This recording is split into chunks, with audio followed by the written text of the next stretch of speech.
My son Liam stood before me, his eyes burning with greed as he demanded that I give him my inheritance, my life, my work. I refused, thinking it was over. But a week later he invited me to a family meeting for reconciliation. I arrived, and there were lawyers waiting with a ready-made will.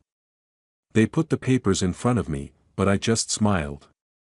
"It's funny," I said, "I brought a guest too." Their faces turned pale as the door opened. This betrayal was their biggest mistake. Before we continue, please subscribe to the channel and let us know where you are listening in the comments. The dining room smelled of cold coffee and rain-soaked wood. Family photos lined the walls, their frames glinting under the chandelier's dim glow.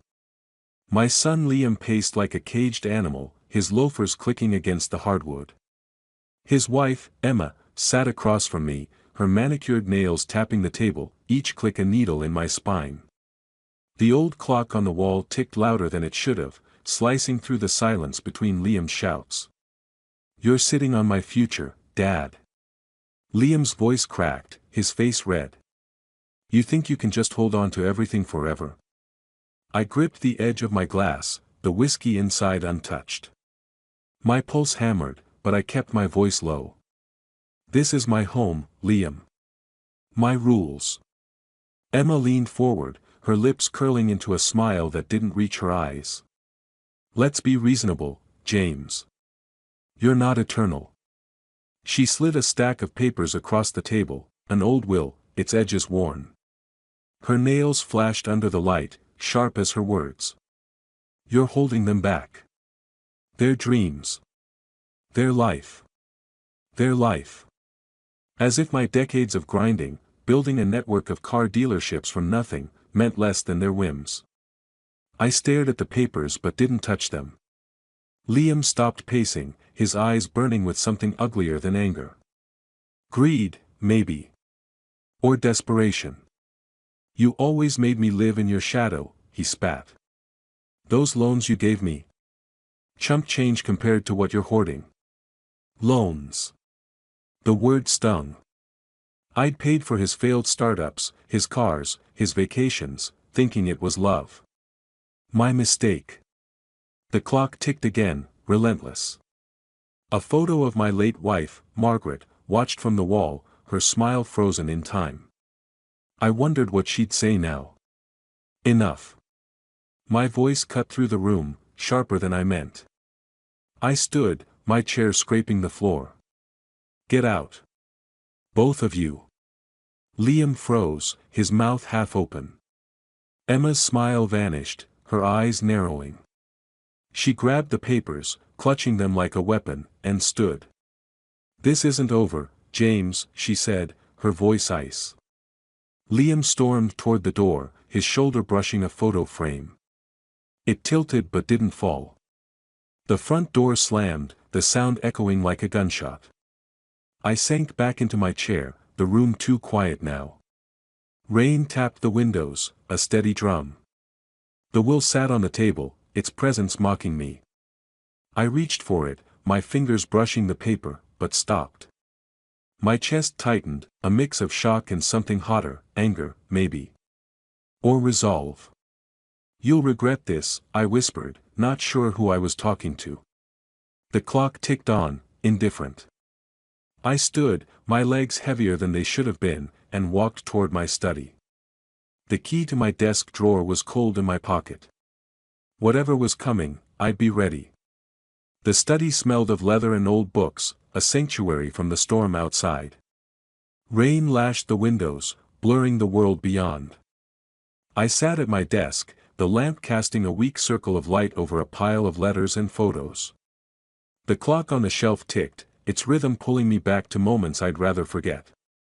My fingers trembled as I opened a drawer, revealing a stack of papers tied with a faded ribbon.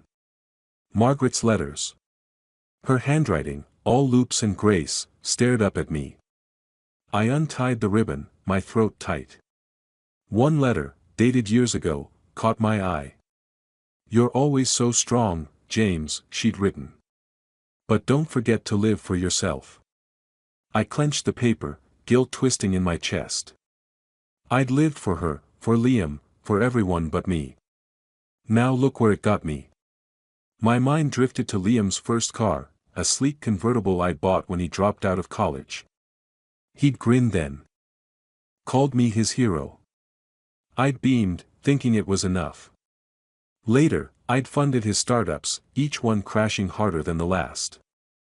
I'd told myself it was fine, that he'd find his way. Margaret had warned me, her voice soft in the hospital bed. He needs to stand on his own, James. I hadn't listened. Not then. The clock ticked louder, grounding me. I set the letter down and dug deeper into the drawer. A contract surfaced, its edges yellowed. A loan I'd given Liam 3 years ago, 6 figures, no repayment. My jaw tightened. He'd called it an investment, but it was a lifeline he'd squandered. The numbers stared back, a map of my blindness.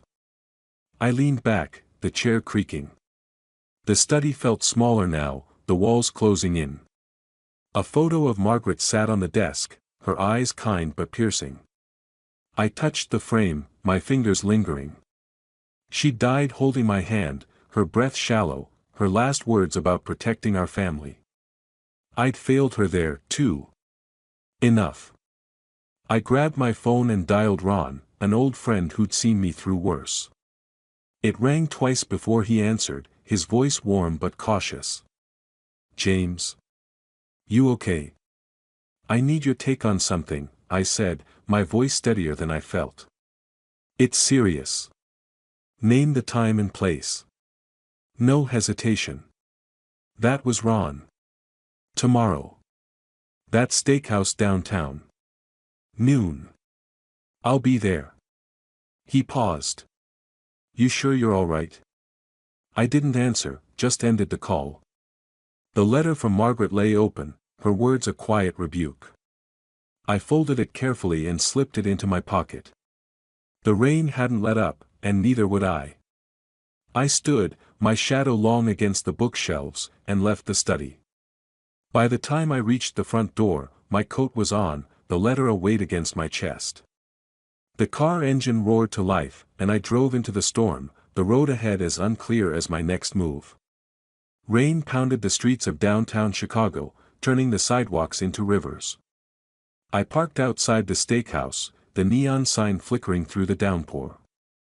My fingers brushed the letter in my pocket, Margaret's words, a tether to my resolve. The restaurant's door creaked as I stepped inside, the smell of grilled meat and coffee hitting me. Ron sat at a corner table, his gray hair catching the light. He waved me over, his smile fading when he saw my face. Rough night, he asked, pushing a mug of coffee toward me. Rough life.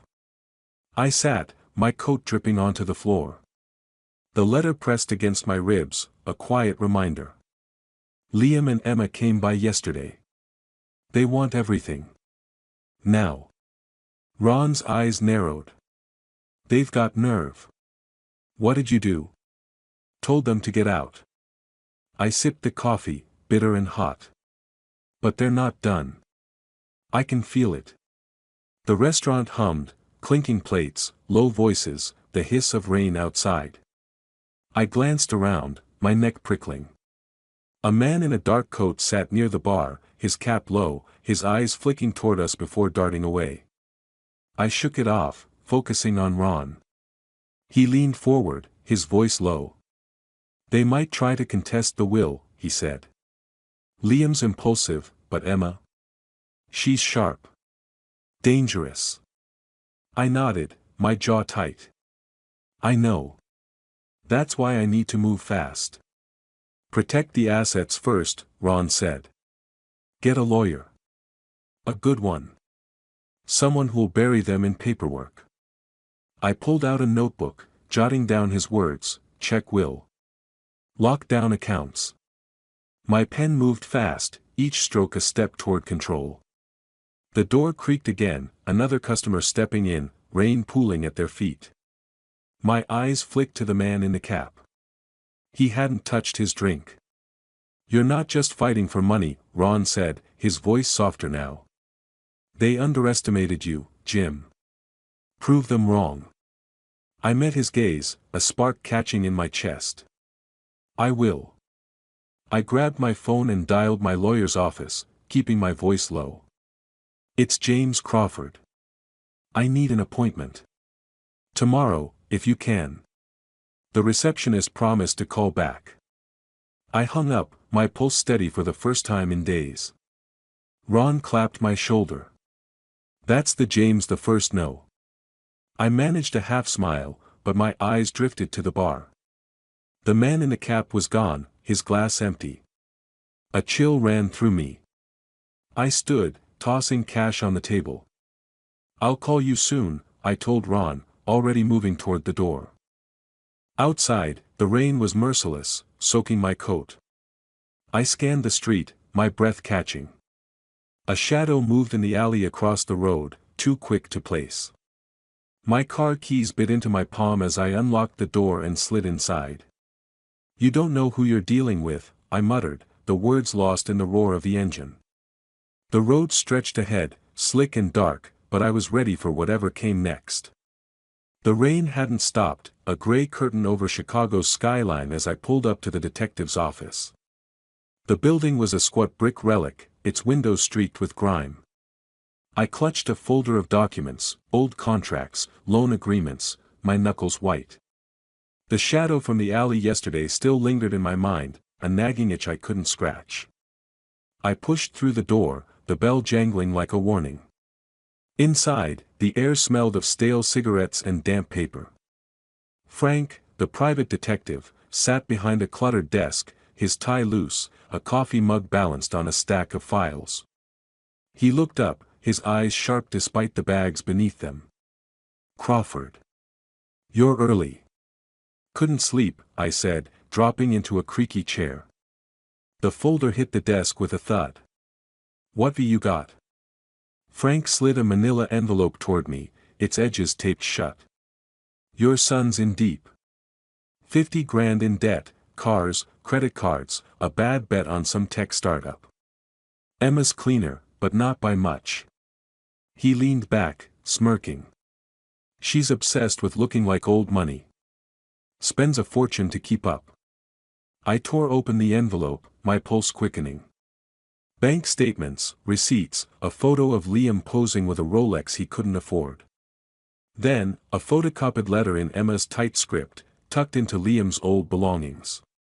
James clings to his money like a dying man to air. He's not eternal. We'll take what's ours. My stomach churned, but a cold smile tugged at my lips. She wrote this? Found it in a box Liam dumped at a storage unit, Frank said. Sloppy. Both of them. I traced the words, Emma's venom seeping through the page. The office's fluorescent light buzzed, casting shadows over the desk. The clock on the wall ticked, each second a reminder of time slipping away. I'd built my life for them, sacrificed dreams, nights, years, and this was their thanks. My fingers tightened on the letter, crumpling its edge. Anything else? I asked, my voice steady despite the fire in my chest. Frank shrugged. Liam's desperate. Emma's pride is her leash. Use that. He tapped the envelope. You've got enough to rattle them. I nodded, slipping the papers into my folder. The weight of it grounded me, each document a brick in the wall I was building. Keep digging, I said, standing. I want everything. Back home, the house was too quiet, the study's dark with swallowing the light. I spread the papers across my desk, the clocks ticking louder now, like a heartbeat. Emma's letter lay open, her words a taunt. I grabbed a pen, jotting notes, Liam, debts. Emma, pride. My mind raced, piecing together a plan, though its shape was still vague. The documents were my first weapon, sharp and ready. I leaned back, the chair groaning. Margaret's photo watched from the desk, her eyes soft but unyielding. I'd been weak for too long, blinded by love for a son who traded me for cash. No more. I grabbed my phone, typing a message to Ron, it starting. My thumb hovered over the send button, then pressed down. A creak echoed from downstairs, sharp against the rain's drone. My heart lurched. The front door was locked, I'd checked. I stood, the folder still in hand, and moved toward the hall. The house felt alive, its shadows shifting. Someone was here, or I was losing my mind. Either way, I wasn't backing down. The cafe in Naperville buzzed with morning chatter, the scent of espresso cutting through the damp air. I sat in a corner booth, my laptop open, the screen's glow reflecting in my coffee. My watch ticked softly, a reminder of time bending to my will. The email was ready, an anonymous tip to Liam's creditors, listing his car, his condo, every asset he'd flaunted. My finger lingered over the send key, then pressed. Done. I leaned back, the vinyl seat creaking. Outside, rain streaked the windows, blurring the world. The documents from Frank sat in my bag, their weight a quiet victory. Liam and Emma thought they could bully me, but I'd learned their game. Now, I'd play mine. An hour later, I parked across from Liam's house, the street lined with manicured lawns and pretense. Their place was all white shutters and false charm, the grass patchy from neglect. I kept the engine off, my breath fogging the window. My phone buzzed, Ron, checking in. I ignored it, my eyes locked on their front door. It didn't take long. Liam burst out, phone pressed to his ear, his voice carrying through the cracked window. I'll pay, just give me time. His face was slick with sweat, his tie askew. Emma followed, her heels clicking, her voice sharp as a blade. You idiot. You said this was handled. A glass shattered inside, the sound crisp against the rain. Emma spun, her hair whipping as she stormed back in. Liam clutched his phone, pleading, I need a week, that's all. The door slammed, the echo like a crack in their armor. I smiled, my first real one in days. This was just the start. I scribbled notes in my book, Liam, panicking. Emma, cracking. Their unity was a lie, and I drive the wedge deeper. My watch ticked, steady, grounding. Margaret used to say time revealed truth. She was right. I started the car, the engine's hum blending with the rain, and drove back to Naperville. At home, the mailbox was stuffed, bills, junk, and one crisp envelope, its edges sharp. I tore it open, the paper cool against my fingers. A note from Liam, handwritten, formal, family meeting. Let's reconcile. Tomorrow, 7 p.m., our place. The clock in the hall ticked, its rhythm mocking the word reconcile. I set the letter on the kitchen counter, its words a trap I'd walk into willingly. I poured a whiskey, the glass heavy in my hand. The house was quiet, the rain a distant murmur. I'd stirred the hornet's nest, and they were buzzing. Good. I slipped the letter into my pocket and headed to the garage, the car keys cold against my palm. Tomorrow, I'd face them, but tonight, I needed to think. The engine roared, and I drove into the wet dusk, the road ahead sharp with possibility. The law firm's conference room smelled of ink and polished wood, its windows framing Chicago's rain-slicked towers. I sat at the table, my hands folded, the folder of documents tucked under my arm. The door creaked open, and Liam's lawyer strode in, a wiry man with a smirk that begged to be wiped off. He dropped a stack of papers, the sound sharp, like a gauntlet thrown. Mr. Crawford, he began, his voice oily, your son has concerns about your capacity to manage your estate. He leaned forward, eyes glinting. You're aging. Mistakes happen. I clenched my jaw, my fingers digging into the folder. The clock on the wall ticked, each second a pulse of restraint. My mind's sharper than your client's finances, I said, my voice low. The lawyer's smirk faltered, but he pressed on, rattling off accusations, mismanagement, neglect, all lies spun to steal what I'd built. The door creaked again, and a woman entered, her heels clicking with purpose. Elis Martin, my lawyer, carried herself like a storm held in check. Her gray-streaked hair was pulled back, her eyes sharp as she set her briefcase down. "Gentlemen," she said, her voice cool, "your claims are as thin as this paper." She slid a document across the table, her watch glinting under the lights. The lawyer scoffed, but Elis didn't flinch. "You cite mismanagement, yet Mr. Crawford's accounts are impeccable. Care to explain this?" She tapped a spreadsheet, her nail clicking. "Or shall we discuss your client's debts instead?" I exhaled, a knot loosening in my chest. The lawyer stammered, flipping through his notes, his confidence crumbling. Elis leaned back, her smile faint but lethal. The clock ticked on, marking her rhythm, not his. I caught her eye, a silent thanks passing between us. After the meeting, we lingered in the hall, the air cooler, the city's hum distant. "They're desperate," Elis said, her tone lighter now. "I've seen worse opponents, James. We'll crush them." I chuckled, the sound foreign. "You're enjoying this?" "A little." She grinned. A spark in her eyes. "Justice has a nice ring to it." We walked to her office, a small space lined with books and framed degrees. She pulled a file, her fingers quick. "Their case is weak, but they're not done. Liam's impulsive, Emma's calculating. Watch your back." I nodded, the folder heavy in my hands. "I've got eyes open." She paused, her pen hovering over a page. "Wait.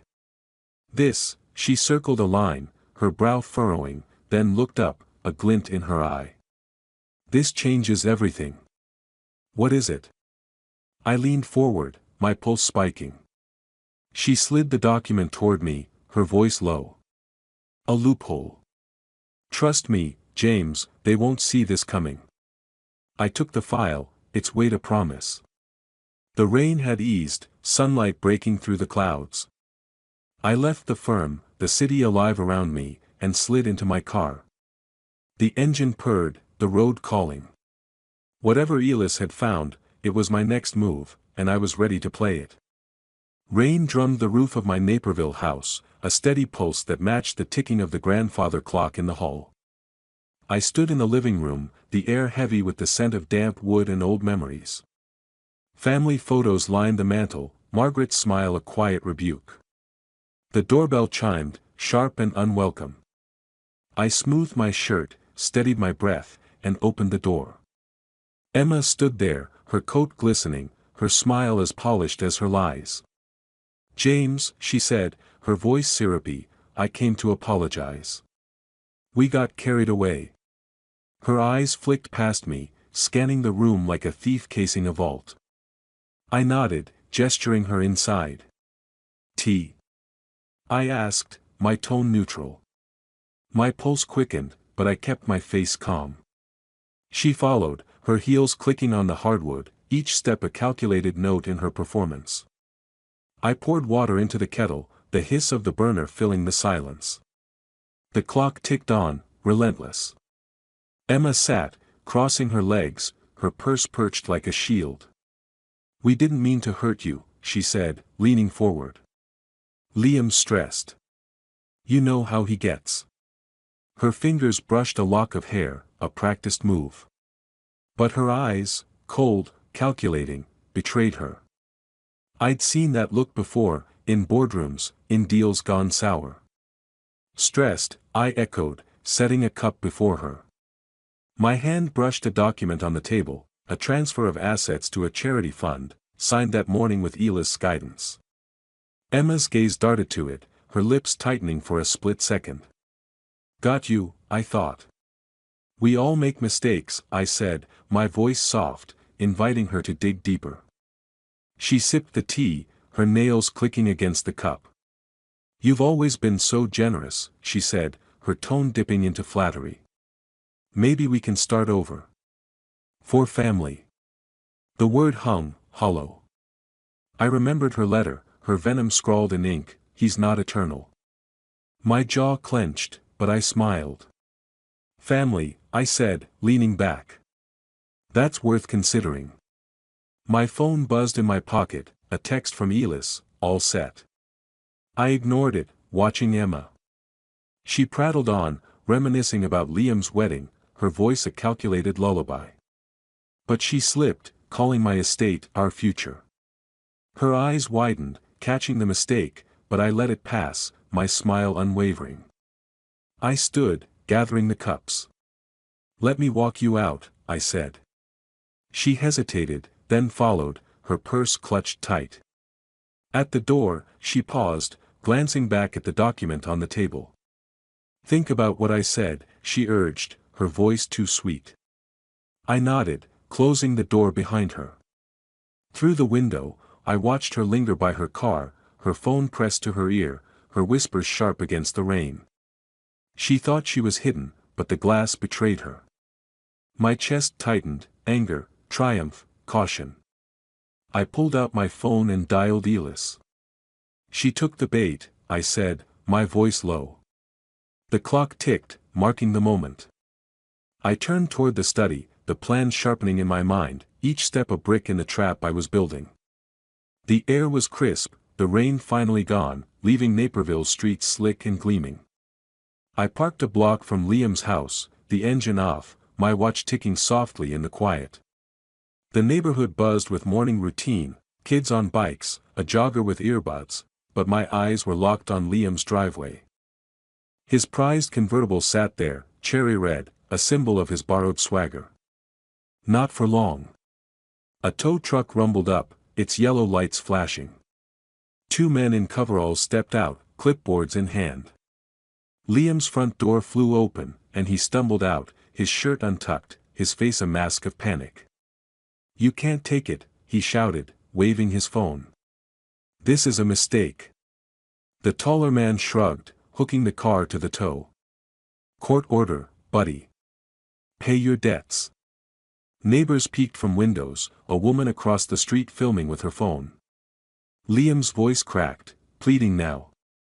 "Give me a week. I'll fix this." The door slammed again, and Emma stormed out, her face twisted. "You're pathetic," she hissed, her voice carrying. "You said you had this handled." Liam grabbed her arm, but she yanked free, her heels scraping the pavement. "You're embarrassing us," she spat, storming back inside. The door's thud echoed, a crack in their facade. I jotted a note in my book, "Liam, breaking." Emma, furious. My pen moved fast, the ink a quiet victory. The tow truck pulled away, Liam's car dangling like a trophy. He sank to the curb, his head in his hands, the neighbors' whispers a chorus of his shame. I started my car, the engine's hum blending with my pulse. The clock on the dash ticked, steady, grounding. I'd lit the fuse, and their world was burning. By noon, I was in Elis' office, the air sharp with coffee and paper. She leaned over her desk, her glasses perched low, a stack of documents between us. "They're unraveling," she said, her voice calm but edged with excitement. "Liam's creditors are circling. Emma's losing her grip." I nodded, my fingers tracing the edge of a file. "Saw it myself. He's a mess. She's worse." The memory of Liam's defeat, Emma's rage, warmed me like whiskey. But I stayed sharp. "What's next?" Elis slid a page toward me, her watch glinting. "We tighten the screws. The meeting tomorrow, they'll push hard. We'll push harder." Her smile was a blade, and I trusted its edge. We reviewed the plan, her pen marking key points, each stroke a step toward justice. I left her office, the city alive around me, and pulled out my phone. The number was already queued. "It's time," I said when the call connected. "Be ready." The voice on the other end was steady, a promise sealed. I hung up, the folder under my arm heavy with purpose. The car door clicked shut, and I drove toward home, the meeting looming like a storm on the horizon. The cafe in downtown Chicago hummed with clinking cups and murmured deals, the scent of croissants mingling with espresso. I sat by the window, my tablet glowing with social media posts, each one a dagger in Emma's carefully curated world. Emma Crawford lied about her charity work, one read, with screenshots of her emails, Frank's find, leaked by Elis contacts. Comments piled up, vicious and gleeful. I sipped my coffee, its bitterness a perfect match for the moment. The clock on the wall ticked, steady, counting down Emma's reign. I scrolled, my thumb deliberate. Another post, is Emma Crawford's lifestyle funded by fraud? The evidence was thin but damning, enough to sting her pride, her obsession with status. I pictured her now, in their pretentious house, her face crumpling as her facade shattered. My watch ticked, a quiet echo of control. Across town, Emma sat in her living room, the curtains drawn, magazines scattered like fallen soldiers. Her phone glowed, the screen a flood of notifications. She swiped, her fingers trembling, mascara streaking her cheeks. "How did they find this?" she whispered, her voice breaking. She hurled the phone at the couch, its thud swallowed by the silence. Liam slouched in a chair, his eyes dull. "Fix it," she snapped. "Do something." He didn't move, his voice flat. "What's the point? You're the one who pushed." Emma's face twisted, her nails digging into her palms. "This is your fault," she screamed, storming to the window. She grabbed her phone, dialing her lawyer, her voice low, venomous. "Find out who did this. Now." I didn't need to see her to know the chaos. The posts told the story, each like a pebble in an avalanche. I set the tablet down, the cafe's warmth a contrast to the cold satisfaction in my chest. My phone buzzed, Elis. "She's spiraling," she said when I answered. "The leak worked. She's weaker than we thought." "Good," I said, my voice steady. "What's our move?" "Keep the pressure on," Elis replied. "The meeting's tomorrow. She'll come out swinging, but we're ready." Her confidence was a lifeline, and I clung to it. We hung up, and I leaned back, the coffee cooling in my hand. The clock ticked, its rhythm a promise of what was coming. The cafe door chimed, and a courier stepped in, a slim folder in hand. "James Crawford?" he asked. I nodded, taking the delivery. The paper was crisp, the contents heavy, documents for the meeting, prepared by Elis, each page a weapon. I opened the folder, my eyes scanning the first line, a slow smile spreading. The cafe's noise faded, the world narrowing to the plan in my hands. I stood, the folder under my arm, and pushed through the door, the city's pulse matching mine as I headed to the car. The conference room in downtown Chicago gleamed with polished wood and glass, its air sharp with the scent of ink and ambition. I stepped inside, my folder of documents a reassuring weight under my arm.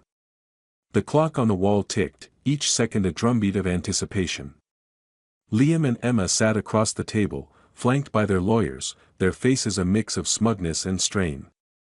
Papers were spread before them, a new will, its edges crisp, waiting for my signature. I took my seat, my pulse steady, my smile faint. "Mr. Crawford," the lead lawyer began, his voice smooth as oil, "this document ensures your family's future. Sign it, and we're done." He slid the will toward me, his pen glinting like a blade.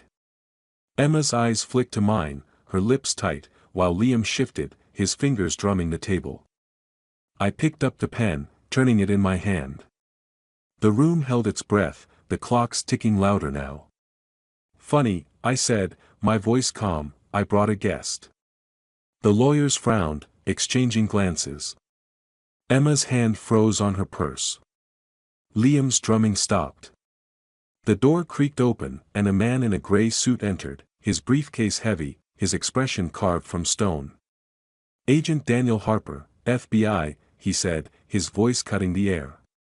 "We have evidence of document forgery tied to Liam and Emma Crawford." He dropped a stack of papers on the table, the thud echoing like a gavel. "Forged signatures, altered contracts, Frank's digging, Elis strategy, my plan." Emma gasped, her face draining of color. Liam's chair scraped as he leaned back, his eyes wide. "This is a mistake," he stammered, his voice cracking. The lawyers scrambled, flipping through the evidence, their confidence crumbling. Harper's gaze was unrelenting. "These are felonies," he said. "You'll answer for them." I leaned back, the folder untouched before me. The clock ticked, marking their defeat. Emma's nails dug into her purse, her composure shattered. Liam's hands shook, his bravado gone. "Dad," he croaked, "I didn't mean it." "Tell them." I met his eyes, my voice cold. "You meant every word." The room felt smaller, the air thick with their panic. The lawyers whispered frantically, but Harper's presence silenced them. I stood, the folder in hand, and nodded to Harper. "Thank you, Agent." Liam lurched forward, his voice desperate. "Dad, please. Give me a chance." Emma clutched the table, silent, her eyes burning with fear and rage. I paused at the door, the handle cool under my palm. Their pleas followed me, but I didn't look back. The door clicked shut, the sound final. I walked to my car, the city's hum a distant pulse, the folder a trophy of justice. The road home stretched ahead, and I drove, my mind already turning to what came next. The living room glowed with soft lamplight, the scent of roasted chicken lingering from dinner. The grandfather clock ticked gently, a steady rhythm against the quiet. I stood by the window, my reflection faint in the glass, when the doorbell rang, sharp and insistent. I knew who it was before I opened the door. Liam and Emma stood on the porch, their faces haggard, their clothes rumpled. The weight of their defeat hung like a shadow. "Dad," Liam said, his voice breaking, "we're sorry. We messed up." He stepped forward, his hands trembling. Emma nodded, her eyes red, her usual poise gone. "We lost everything," she whispered. "Please, James." I crossed my arms, the doorframe cool against my shoulder. "You chose greed," I said, my voice even. "You chose to betray me." The words landed like stones, and Liam flinched, his knees buckling. He sank to the porch, his head in his hands. "You're my father," he choked. "Give us a chance." Emma's gaze darted to mine, pleading, but I saw the calculation beneath her tears. I shook my head. "You made your path. Walk it." I stepped back, the clocks ticking louder now, a reminder of time's judgment. Liam's sobs echoed, but I closed the door, the click final. In the study, I sat at my desk, a stack of documents before me, transfers to a children's charity, signed that morning with Elis counsel. My pen moved steadily, each signature a release from the past. Margaret's photo watched from the shelf, her smile warm, approving. I'd kept enough to live comfortably, but the rest would build futures for others, not fuel Liam's folly. The doorbell rang again, softer this time. Elis stood there, her coat dusted with evening mist, a bottle of wine in hand. "Thought you could use company," she said, her grin easing the ache in my chest. We ate in the dining room, the clink of glasses a quiet celebration. "You did the right thing," she said, her eyes steady. "They'll survive. You'll thrive." I chuckled, the sound lighter than I'd expected. "Thanks to you." We talked late, her laughter a balm, her strength a mirror to my own. The clock chimed midnight, and she left, her headlights fading into the night. I stepped onto the porch, the air cool, the sunset painting the sky in oranges and pinks. The weight of years, love, loss, betrayal, lifted, leaving only peace. I turned back inside, the study calling. A blank sheet of paper waited on the desk, its promise vast. I picked up my pen, the clock's soft ticking urging me forward, and began to write. The charity office in Chicago buzzed with purpose, its walls lined with children's drawings and thank you notes. I sat at a table with volunteers, the scent of fresh paper and coffee grounding me. A young woman across from me beamed, holding up a plan for a new after-school program. "Your donation's changing lives, Mr. Crawford," she said, her voice bright.